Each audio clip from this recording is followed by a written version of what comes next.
So the value quotient concept is more of a leading indicator, meaning it's something you are measuring that you are doing that will almost guarantee a good outcome or almost guarantee a poor outcome now or in the future. Are you tired of feeling like you're constantly chasing the next big thing in your business, only to find yourself caught in the weeds again? Do you ever wish that you could maybe have a deeper connection with your customers, but yet you struggle to align your team or even yourself with the vision that it really truly resonates with you? Well, if that sounds at all like something that's happening to you right now, today's episode is about to change that. I'm your host, Deirdre Martin, and I'm thrilled to be joined by customer experience powerhouse Lynn Hunsaker. Lynn has been at the forefront of CX, customer experience, since before most of us even knew what it was, like way back in 1991. Yes, you heard that right. Customer experience wasn't even a twinkle in most people's eye back then. But at that stage, Lynn was already helping global companies understand their customers on a whole new level. Now she's here to share her decades of wisdom and surprisingly simple strategies to help you and me master the delicate dance between employee experience and customer experience. And she even touches on partner and stakeholder experience. So get ready to uncover the secrets of brand integrity, the power of asking the right questions, and a simple yet revolutionary metric that can transform how you measure your business's success. If you're overwhelmed at all, that's going to be gone. This is a new way of being, and it will not only help you attract your dream clients, but it will empower your team to thrive. Sounds too good to be true? It's not. It's all in this episode. Get ready. Lynn, welcome to the Master Your Business podcast. What an honor it is to have you join us. Welcome. Well, it's fantastic to be here. I'm so excited to talk about this today. And as am I. Let's hope you don't melt away. Yeah, it's a little warm here in Phoenix, Arizona. Yeah. What temperature did you say? Around 45 Celsius in the afternoon. What's that in Fahrenheit? Oh, well, it gets to 115 around. Amazing. Amazing. Fabulous heat that we're not experiencing in Ireland, unfortunately. It's wet and windy here right now. I even have the lights on. But anyway, typical Irish, I always start talking to people about the weather, but we're not here today to talk about the weather. We're here today to talk about employee experience and customer experience and how they're both intertwined and all of the things related to that. So Yep. I suppose, why don't you start off with maybe giving your take on what customer experience is, what employee experience is, and what got you into this? Right. Okay. Very good questions. Well, customer experience, employee experience, partner experience, investor experience, it All all of the revolves experiences. around the same equation, even, friend experience, relationship experience with your spouse and your children and whatnot. It's so simple. Did the realities that you experienced match the expectations that you had? That's it. Mhm. Guided by expectations. So if you are going to be successful in business with any of these areas, investors, customers, employees, partners, you just need to understand and proactively manage their expectations and deliver 100% to what you promised. So I call it brand integrity for short. Realities guided by expectations or brand integrity. That's the essence of what we're talking about today. How I got into this was I was asked to interview customers when I was an intern in my MBA program. I was working at a global manufacturer of packaging. So they made a lot of things that you see in the supermarket, as well as industrial packaging and all around the world. Anyway, I interviewed customers face to face, the purchasing manager, the plant manager, got the plant tour, all that kind of interesting stuff. It's asking them how they felt about the value, the price paid, how our performance was on a variety of dimensions, how our performance compared to other suppliers, and also our performance compared to their expectations. And so that morphed into a voice of the customer manager role officially. That was my title when I started there full time after my MBA. So we were in a rural area, and I got to interview a lot of different places that were already doing customer satisfaction stuff to figure out our methodology. This was in 1991, mind you. So long before many listeners were born, it was already a voice of the customer manager. And the other interesting aspect of this is it was in the strategic planning department. It was not in customer support. It was not in marketing. It was in strategic planning. So that viewpoint and that, breadth and, starting point for me, I think shaped a lot of my different thinking in customer experience, employee experience, compared to a lot of the other experts out there. Love that. And I mean, oh my gosh, I know I studied customer experience back in 2014, and to a lot of people that made me an early adopter, but you've been doing it since 1991. What? I was an intern doing that stuff a couple of years before that. So You were a baby. You were a baby back then. I love it. I love it. And I love what you said there in terms of reality and expectations, just to go back on that, and then the brand integrity piece. And I think, a lot of the people who listen, a lot of my followers and connections on LinkedIn and whatnot, a lot of them have come from corporate. They might have worked in manufacturing backgrounds or pharma and things like that, like myself from financial services. And you're well known, Lynn, for your expertise in linking the customer's experience with the employee's experience. But in terms of overall business success, for our audience, or my audience, I should say, who are now running their own businesses, why is this connection so crucial, especially in the early stages of entrepreneurship? Well, because of the myths around it. The myths are, look, until I'm a certain size, I don't need to pay attention to employee experience or customer experience, because they're thinking of these aspects, I'll call them aspects of business management. They're thinking of them as programs. I don't have enough employees to do a recognition program or to do whatever. Well, that's just bogus, because the companies, the ones that you admire the most around customer experience or employee experience, didn't wait until a certain point and then figure out what programs they were going to doing. They didn't decide to do a bunch of journey maps and whatnot before they figured out stuff. They didn't buy a technology and see what the big issues were before they started engaging in customer experience, employee experience. No, what they did was, as a founder or a senior management team at the very beginning, they figured out what type of customer was best for them. Who were they best suited to serve? What kind of experience did that customer want? And what kind of extras could they bring to that experience? And they made that a golden rule, or I don't know what you want to call it. It's not exactly the golden rule. It was a North Star. They made it something that's also like, you can't cross that line. You cross that line, you're just not well suited for our company. Okay. As they would say in Dragon's Den, you're fired. Or Shark Tank equivalent. Yeah. Yeah.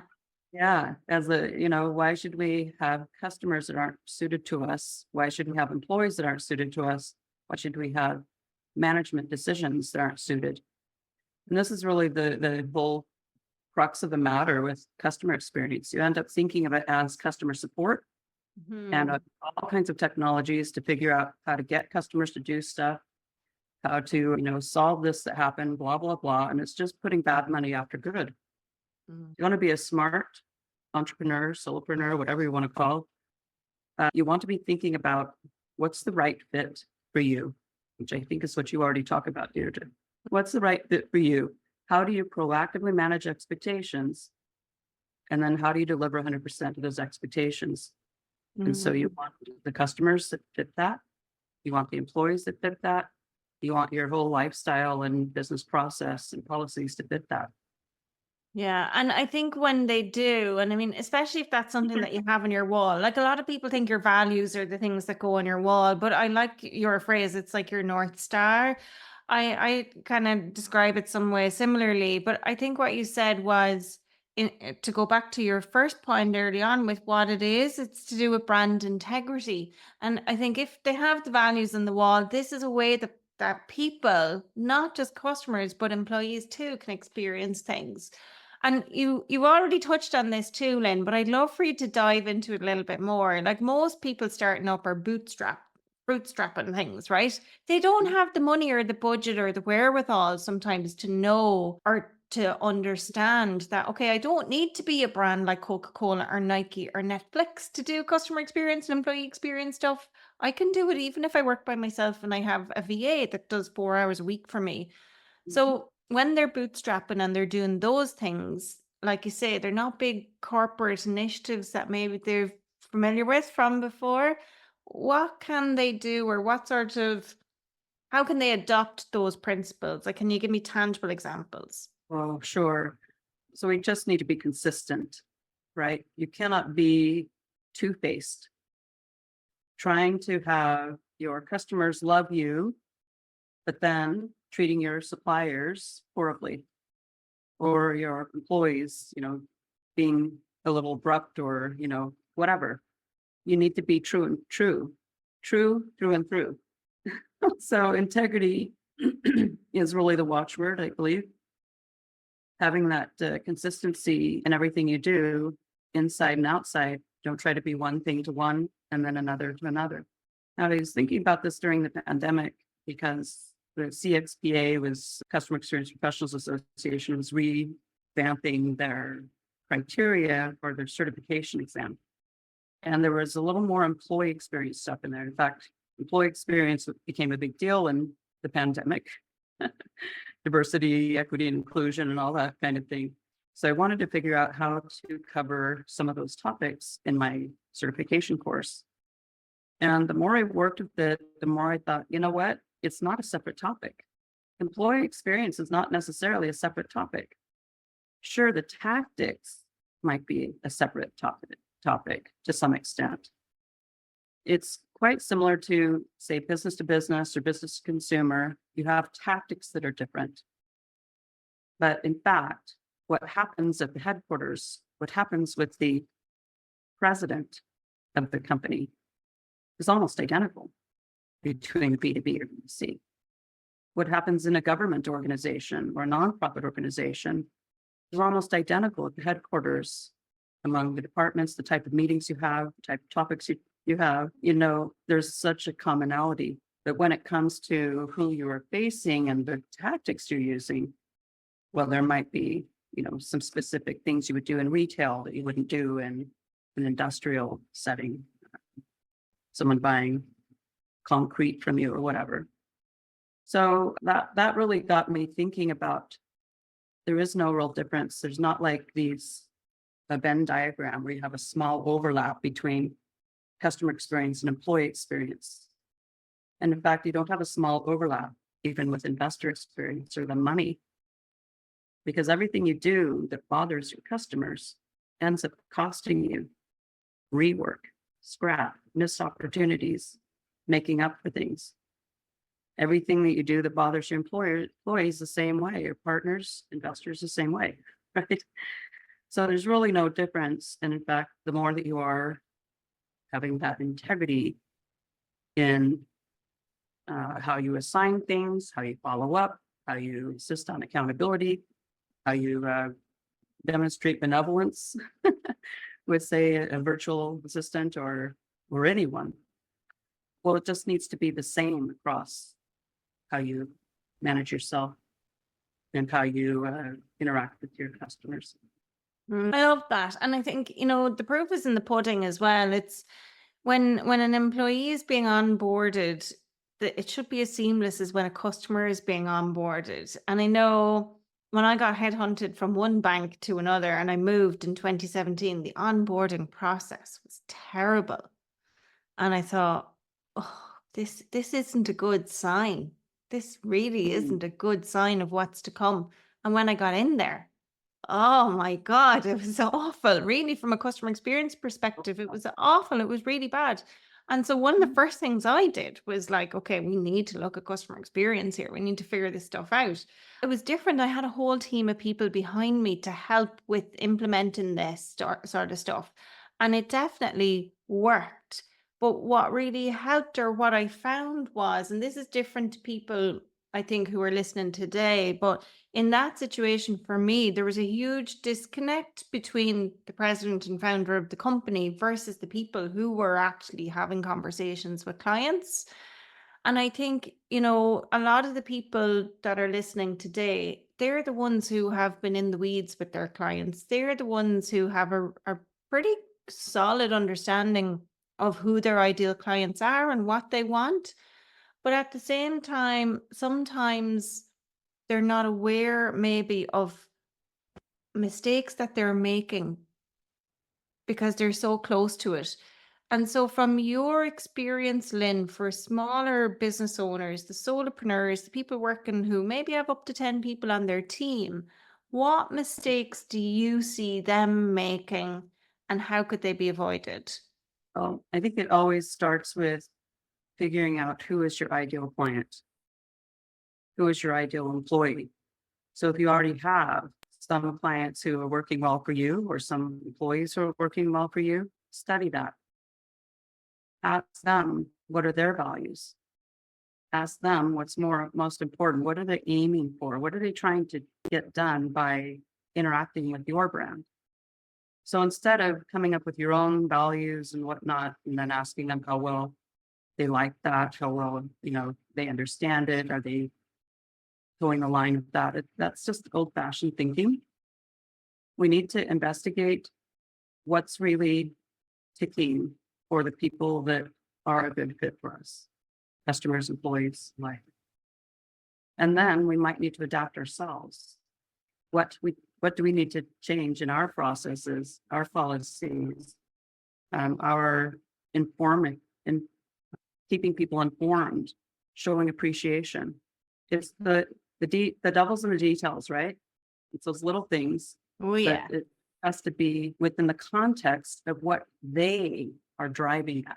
So are they seeing their association with you as a stepping stone to something bigger? Are they seeing their association with you as something that enriches them or that gives them peace of mind? Or what? So you may say yes to all the above, but figure out which one trumps. What is the ultimate aim of that ideal employee? What is the ultimate aim of that ideal customer? Maybe ideal is too strong a word. Maybe it's a high potential employee or the core growth customer. They may not be your biggest customer, but you see them as driving your growth the most in coming months and years, right? So this is a big mistake that a lot of people make is they figure my longest association with the customer or employee or the most productive and the biggest revenue. That's not necessarily your core growth or your high potential. But see, you need to start with that because if you don't, then your trajectory is off. I think, to be fair, a lot of people when they're starting out, they possibly either undercharge anyway because they don't know how much to charge when they're once they start working for themselves. So they're probably not charging enough, I would think, in the first instance. Most people I meet, I'm like, you need to put your prices up. But I think what you're right in terms of I agree in terms of everything else that you've said, like what's the ultimate aim and their association with you, what is it that they're looking for? But I also think that for solopreneurs, like coaches, consultants, people who do freelance work in professional services and whatnot, that they're so used to working in B2B environments as well, that there's probably a mindset shift needed to truly understand a customer's needs and desires, so that they can really position themselves in that way. What would you think that is? Well, I'm not sure. Say it again. So for people who are really used to working in B2B environments, how can they shift their mindset to truly understand the needs and desires of those ideal clients and ideal employees? All right. So just talk, have a conversation, go to lunch, have a Mm. coffee, a virtual coffee, or whatever you want to call it. You need to just have a chat. That's better than a survey. Oh yeah. You don't need to hire an outsider. Don't need to create a journey map and whatever people are saying, those popular things. You just need to keep it real, human to human. Tell me what attracted you to the, this brand that we're working for. What do you see as what you may achieve? What are the things that work best for you? How does this differ from what worked well or not in the past? Maybe that's easier for people to talk about. Mm. What do you see as your next steps?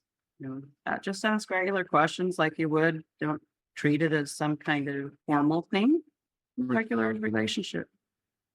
Now, I read a book that I really like, and I try to think of the name, but it's written by Timothy Cunningham and his wife. Timothy Cunningham was in my MBA program. He's written several books. I think it's called Loyalty Rules. Mm. And to me, it's the boomerang concept of what you put out there comes back to you. So what they talked about in this book was how you are in your personal relationships with loyalty actually shapes how you are in your business relationships with loyalty and vice versa. And how you think of loyalty as integrity or perhaps perks or, manipulation or circumstantial, that's more transparent than you think. And they had actually backed it up with some studies. He has a PhD and he, includes very interesting studies in all his books. So I recommend taking a look at that. There's a self-assessment at the end. So very interesting.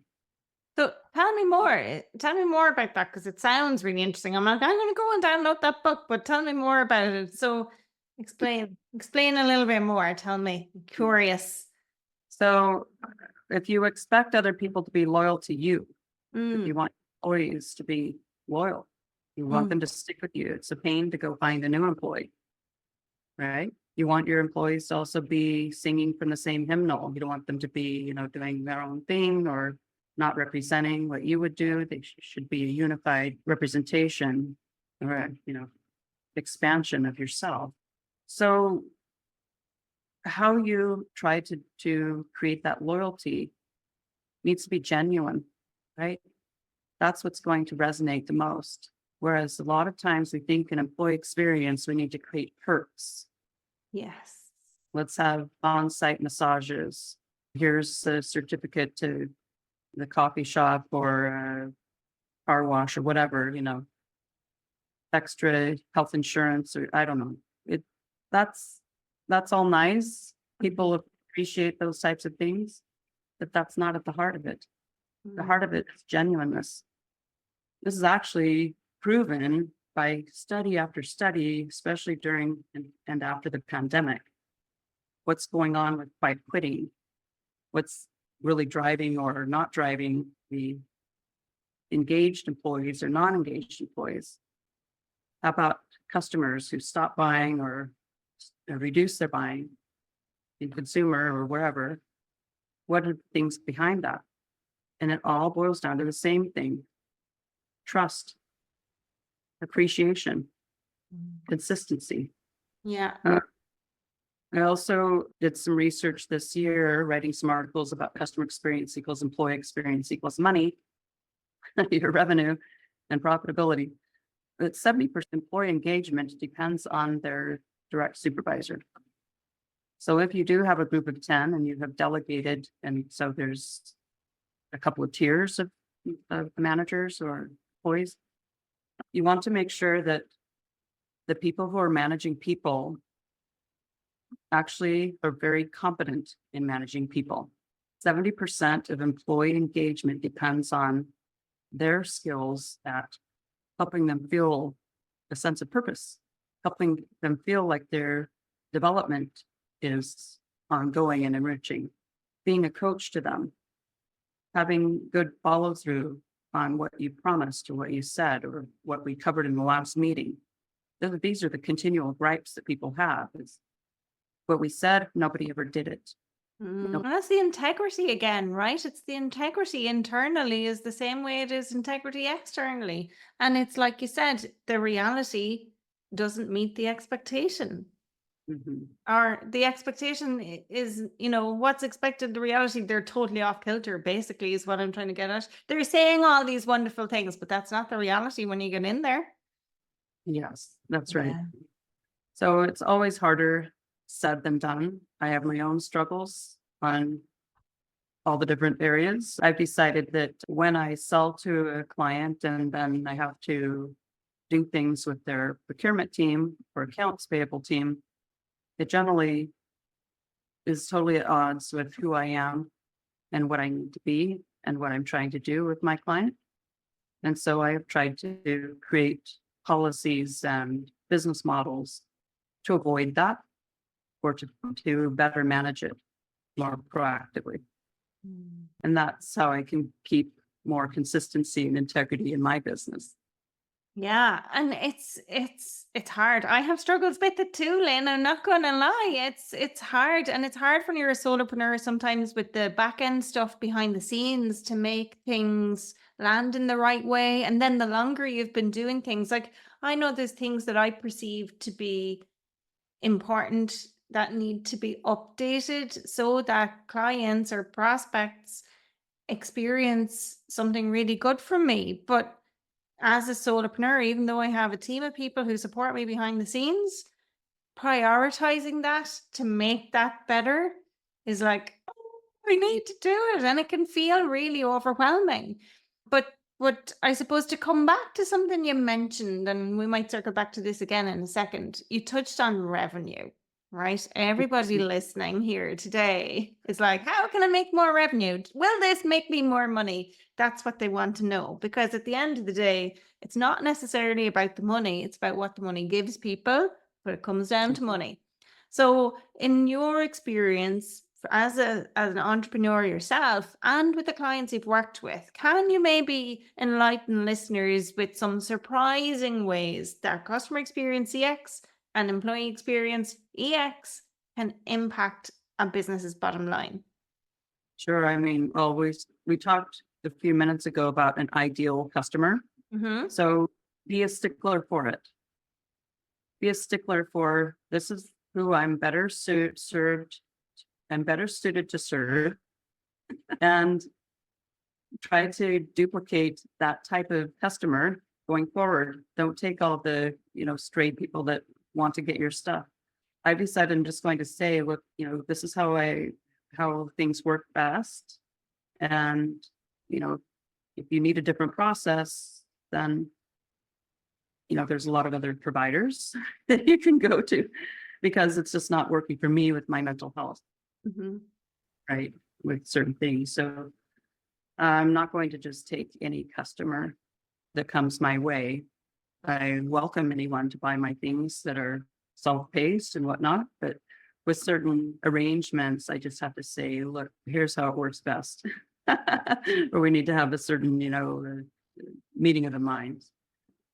Yeah. So first of all, be a stickler for who you serve, because if you don't, you're ending up either wasting a lot of your own energy or wasting a lot of your money trying to make things happy, right? So who cares that you got the extra money? You ended up spending it anyway. Yeah. Those are the times then where all of those perks you talked about, like the massages and the coffee, and you're spending all the money on yourself on those things when you've been drained from not having the right client come in the door. Yeah. Think Yeah. about it. And what else, let's say, beyond happy clients, what kind of financial returns can people or business owners expect if they invest in these areas? Yeah. Well, I mean, if you become known for a certain niche, when you become really specialized in a certain area, a certain type of client, well, that breeds more of the same. you try to be all things to all, that's just not, the good use of your marketing for one. And everything else just ends up costing you. So specialize, figure out what your specialty is and try to duplicate that. You'll find that you have a lot more differentiation, distinction, enthusiastic recommendations. So I think that it just multiplies on itself. Yeah, and people will trust what other people say about them more than they'll trust what you say about yourself.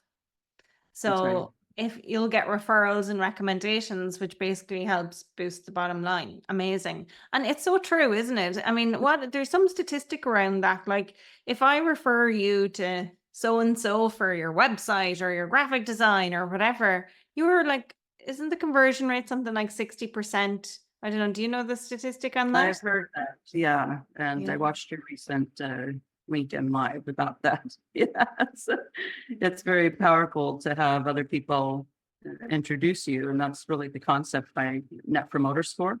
Mhm. But I don't use Net Promoter Score in my business for a few reasons. I think that you can pretty much tell if people are happy or not if you just be genuine and listen and ask good questions.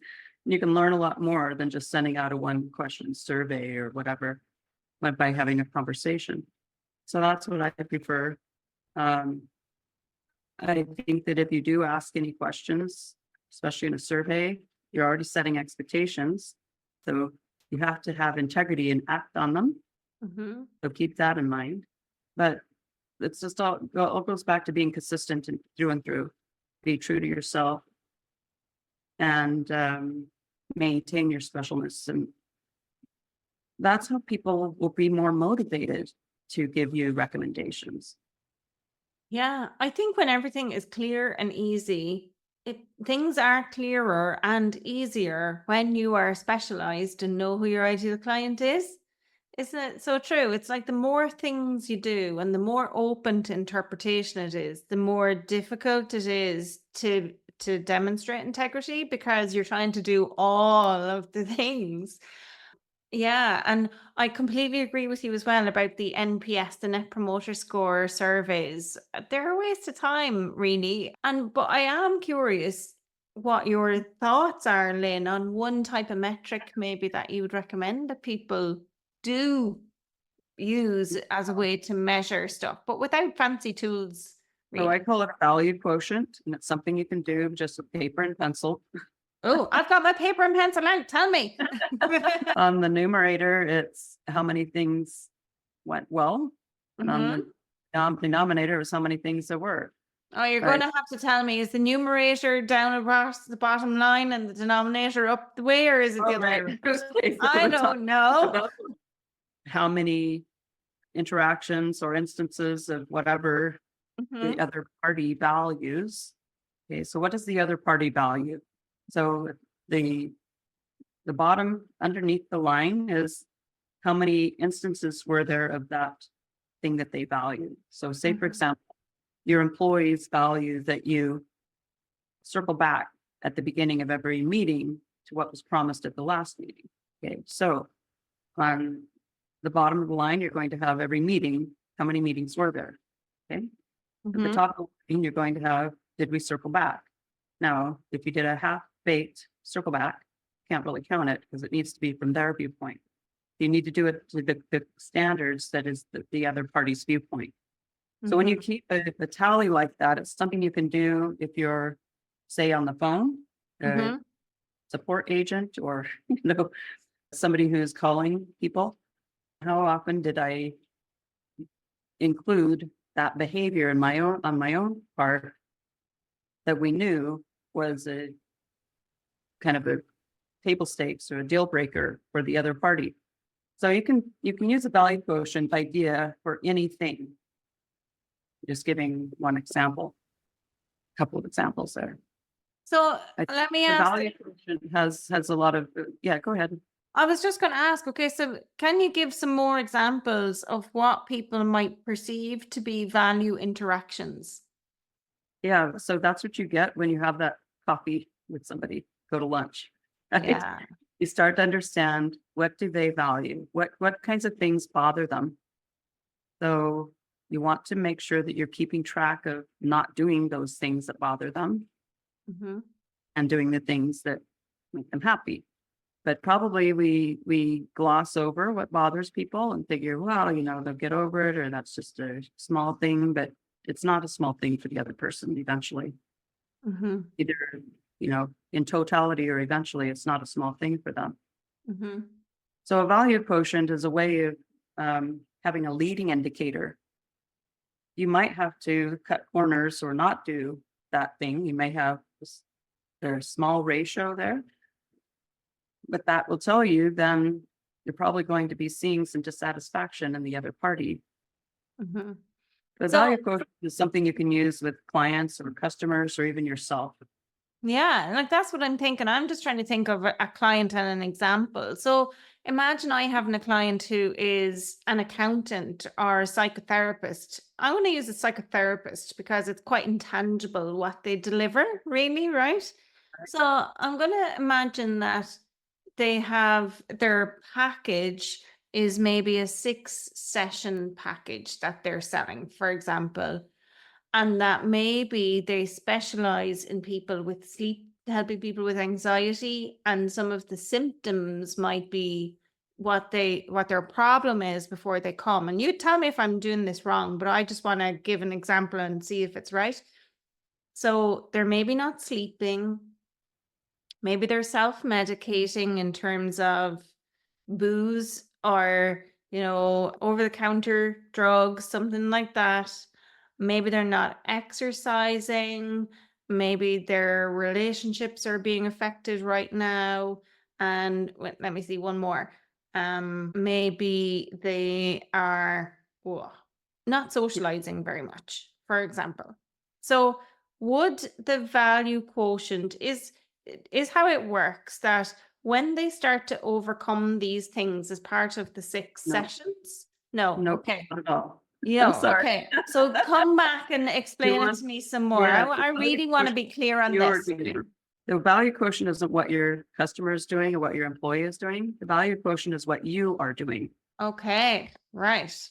Okay? It's something you are doing that is a early indicator of whether the other party is going to be uncomfortable or tight in the saddle.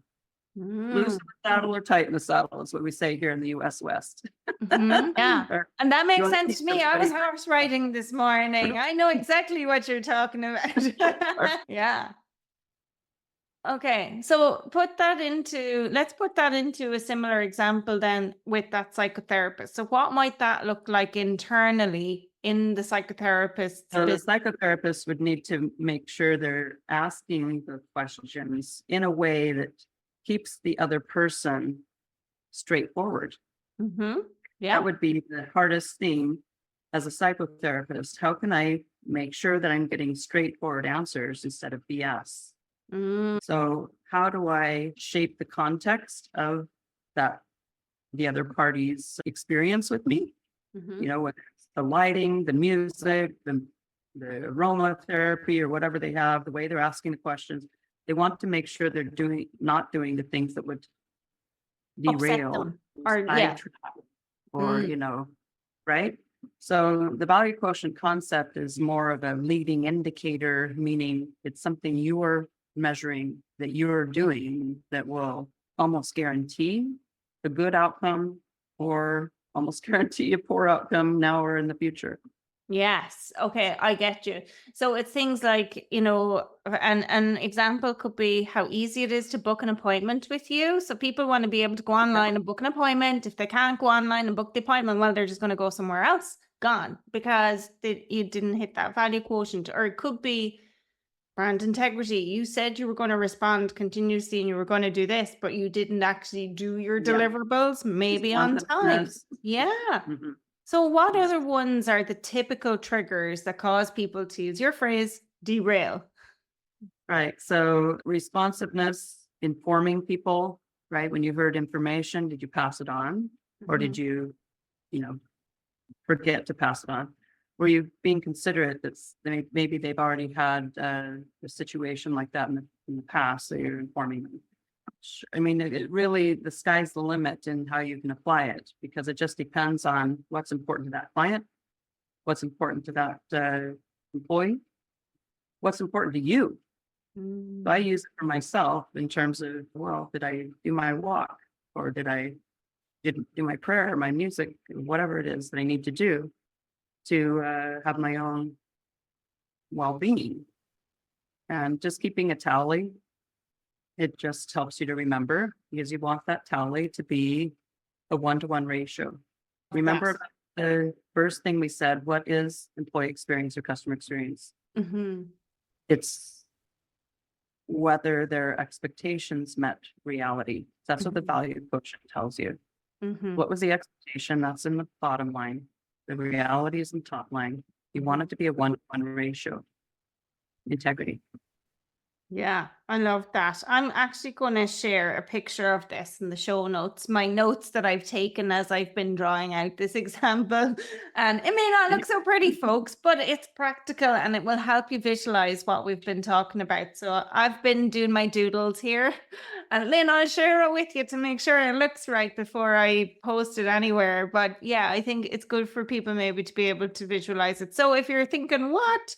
There's a link underneath the podcast and it brings you back to the blog that has all the show notes and you can see literally what we're talking about here. Okay, fabulous. Lynn, I have a few more questions today and really to do with CX and EX. And one is kind of like, what would you say is you mentioned about myth in terms of size, right? But aside from that, generally, what would you, if you could just wave a magic wand and bust a myth around CX and EX, what would that be? It's a mindset. It's not a program. So employee experience and customer experience is how you go about managing your business. It's not an add-on. The fact that you have a business, so you actually created a business and now you have got a client, you have a customer experience happening.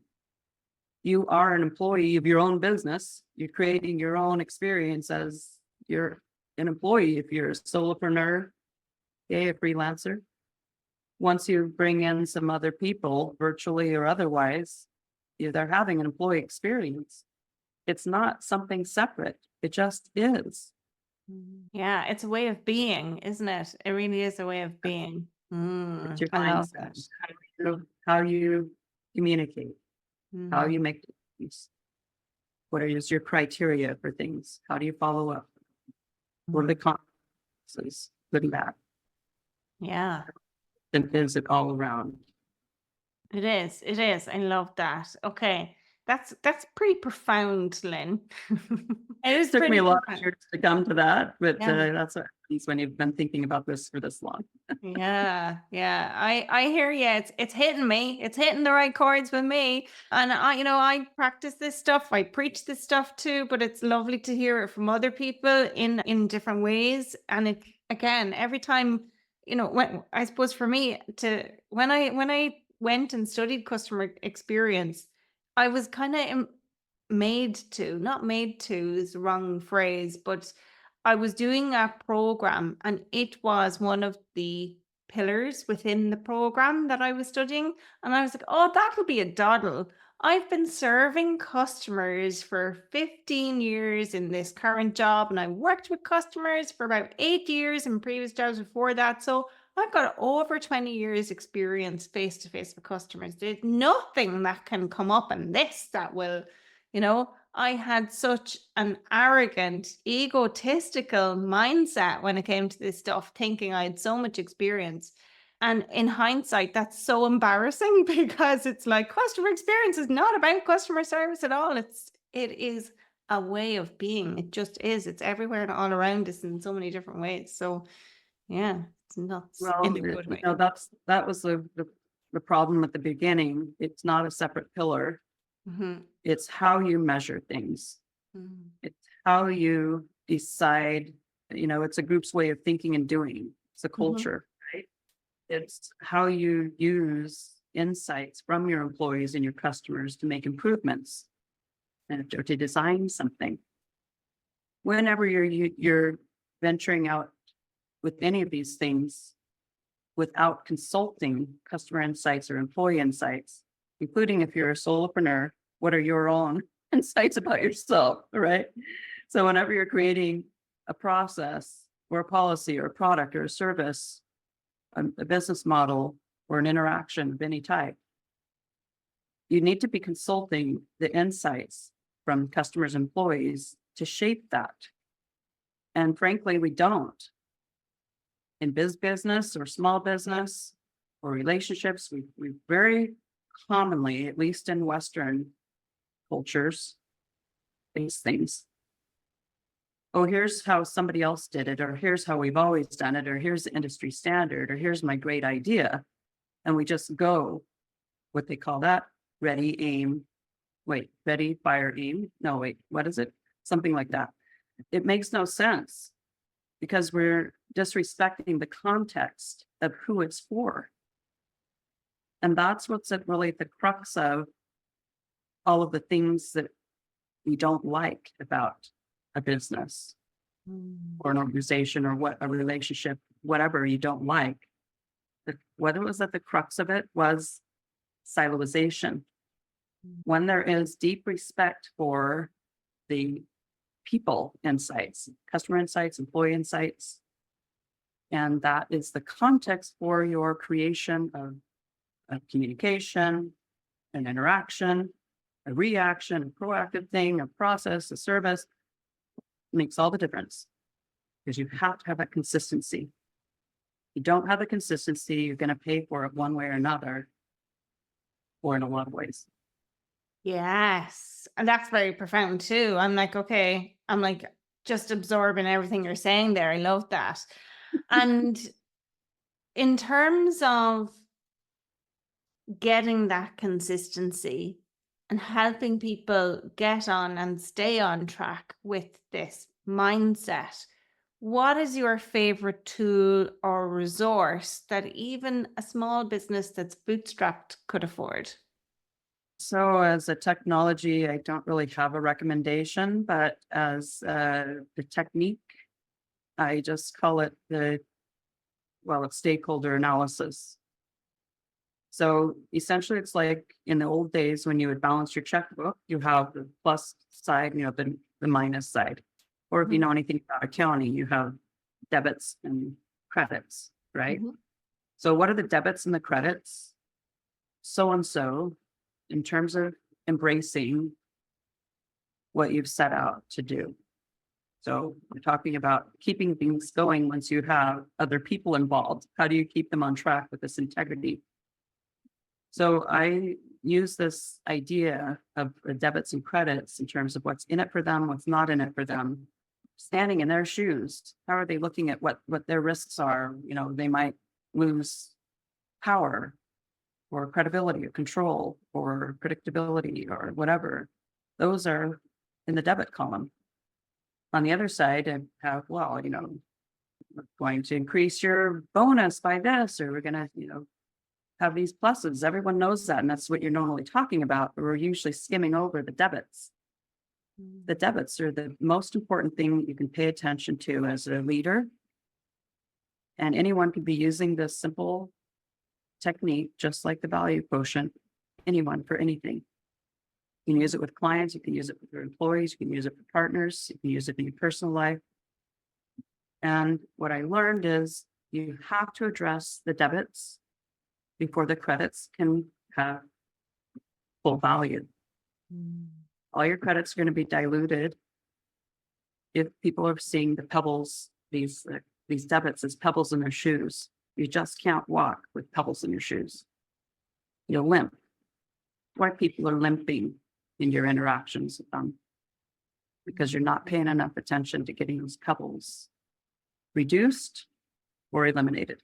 That's my secret to success.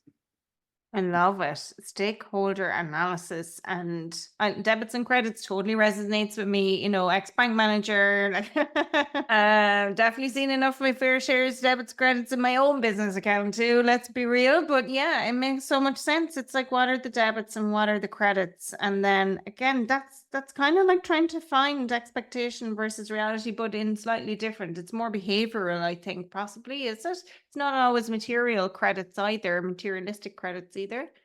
No, it's usually fears about things.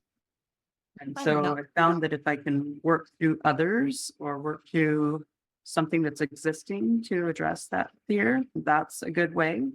It usually doesn't help to just tell them that their fear is totally unfounded Mhm. or stupid, or they just need to get over it. Yeah, that You doesn't need to work. find ways to acknowledge I don't need to call it out. Mm, Don't call it out. Just try to help them reduce that from whatever way makes sense. But sometimes it's something that can be done quickly or by maybe having a pre-chat with somebody and for some meeting where they're going to give a testimonial about something or a case study or whatever that helps people see, oh, okay, well, that was a concern I had, but it's not a concern anymore. So being proactive, thinking about this once a month or maybe every 6 weeks, reviewing the people that I'm working with, even my family, what are things that are holding them back from embracing the integrity that we have we've unearthed one way or another? What is the integrity that I know I need to maintain? How do I keep that front and center and as a consistent thing? So you have to kind of psychoanalyze in a way. I've used this with groups in a large company, 22,000 employees worldwide. What's going on with people over in Japan? What are they concerned with? What are some of the pressures on them? And that was really hard because in Japan, you have just a totally different culture. And of course, it's far away. But then I would think, well, what time do I need to make sure that I'm calling them or sending something? How do I need to phrase it? Who do I need to work through? What would set up the tone? And sure enough, being proactive, I was able to set the right expectations and also deliver and get their engagement and follow through Japan and every other part of the world that I was dependent on for my existence as well as my bonus. So it works big and small. fantastic. That's such a simple but valuable, incredibly valuable resource. I love that. And I'm going to ask you for one more. And then I'll stop asking you all the questions, Lynn. But I Okay. want, like, I'm all about actionable and practical, and I'm so pragmatic, right? I give people tools and templates. That's literally everything is step by step as much as is possible. But I suppose what I want to hear from you in closing is, what's one actionable step that our listeners can take today to start improving their CX or their EX, whether they're starting out or they're already established? Well, I think brainstorm for 10 minutes about what seems to be a highlight for you. What brings joy to your circle, whoever it is? You're working for yourself, you have other people involved, whoever your clients are. What are the big joys? And then, of course, on the other side, what are the big bummers? When you do this inventory, you're getting on the path of figuring out the ideal or high potential client and employee situation, even if it's just yourself as an employee. You're starting to figure out what needs to be in the value quotient. You're starting to figure out what needs to be in the stakeholder analysis, debits and credits. And now you have a path to be figuring out, how do we maintain integrity and consistency across all of that. I love that. Yeah. You make it all sound so easy, Lynn, but it's not so easy when you sit down to look at it, I think, sometimes too, because sometimes when you're so close to it, it's hard to see it. Well, that's why we have coaches like yourself. And you. Yeah. expert consultants like you. Lynn, thank you so much. I want to know, where can people learn about you, about your work and your approach, and how can they reach out to you?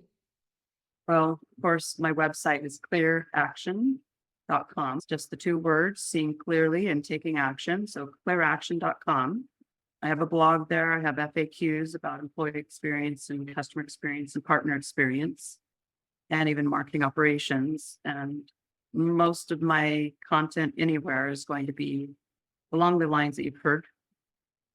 So go to linkedin.com/Lynn Hunsaker, all one word, and you'll see more of the same. A lot of things that have taken a lot of years to simplify and really get to the heart of the truth of these matters.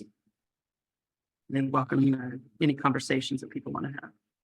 Fantastic, Lynn. Thank you so much. Lynn, you've shared some really valuable resources with us today. Do you want to give some information about what it is or where people can get it? Well, sure. In addition to the FAQs and the blog that is at clearaction.com, there's also a newsletter that people can subscribe to if they want to know a lot more about metrics. And I call it Customer Experience Leadership Value. It's intended for people who are leading customer experience, but it could be valuable to anyone in any organization or industry or size of business. It's called templates.clearaction.com. It comes out on the weekends.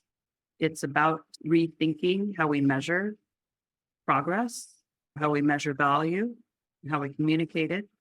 I call it the 4 C's: how you collect, clarify, communicate, and champion these insights from your employees and your customers and your partners to create that context for integrity. Oh, love it. Love it. And that makes so much sense, because what you said was, it's taken you a lot of years to simplify the stuff, and that those breakdowns, to have that, is definitely worth signing up to, folks. So make sure to register and check out Lynn's website and sign up for her newsletter. There's going to be some fabulous things to help you measure your progress. Amazing. Lynn, anything else you'd like to add as we wrap up? Well, I've just loved having this opportunity to talk about this important topic, and I welcome the conversation with any of the listeners. Thanks a lot, Deidre. Thanks so much, Lynn. Wow, that was eye-opening, wasn't it? Lynn's insights on everything from brand integrity to the value quotient have given me, I don't know about you, they've definitely given me a fresh perspective on how to create seamless experiences that will ultimately drive your business forward, help you grow, get more clients, and happy clients at that. So, this episode and this show is always about practical, actionable things. Well, folks, I've got homework for you. It's your actionable challenge for this week. Grab a pen and paper. If you haven't done so already, grab a pen and paper, or open your favorite note-taking app and spend 10 minutes brainstorming those joys and jumbles in your business. At the end of the day, this is a first step to understanding your ideal clients and employees, and ultimately building a business that really feels aligned and authentic, but doing it in an intentional way. Share your thoughts. If you've got a question for Lynn or a story about your own CX or EX journey, we would absolutely love to hear them. You can drop us a comment or connect with us over on LinkedIn. Both Lynn and I are on LinkedIn. And let's keep the conversation going. Also, don't forget to rate the show. Leave us a review if you listen on Apple Podcasts, and definitely follow the Master Your Business podcast wherever you're tuning in today. A huge thank you to you, our incredible guest, Lynn Hunsaker. And as she mentioned, you can find her at clearaction.com and connect with her on LinkedIn. Until next time, folks, keep mastering your business.